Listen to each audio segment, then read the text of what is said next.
जो तशद्दुद हो रहा है कानून नाफिज करने वाले इदारों की तरफ से, इस पर पहले तो मैं असास इदारों से कहता हूं कि वो जिम्मेदारी का सबूत दें, हालात को खराब ना करें। इन मसाइल में जो नामूस रिसालत के मसाइल होते हैं, इनमें जब जज्बात कंट्रोल में नहीं रहते तो फिर सूरत हाल पर कंट्रोल करना बहुत मुश्किल हो जाता है।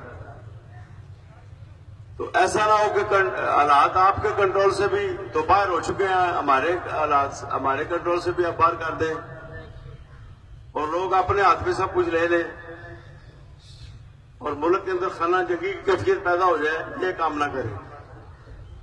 कोई किसी जगह पर आप किसी धरने पर हमला ना करें, किसी जगह पर हमारे साथी बैठे हुए हैं वो हमला ना करें, ये बंद करा दे फौरी तौर पर, अलल फौर।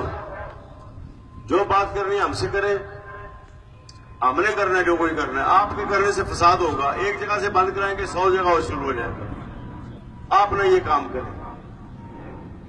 दूसरे नंबर पर मैं आपको बता देना चाहता हूं कि कल जो हड़ताल का ऐलान हुआ है उसमें तमाम तंजीमें, तमाम फिरक के लोग, तमाम मसाले के लोग, मकातब फिक्र के लोग तहरीक लब्बैक की हमायत कर चुके हैं।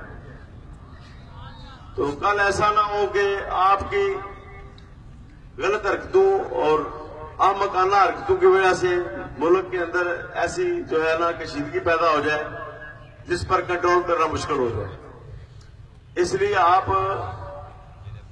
होश के नाखुन लें और जितने भी हमारे साथी बैठे हुए हैं किसी पर आप तशद्दुद ना करें। अगर आपने तशद्दुद किया तो आप जिम्मेदार होंगे। हम तो अपने साथियों को भी रोक रहे हैं, अमर पुरअमर रहे, आपसे भी कह रहे हैं, हम इतने कर सकते हैं।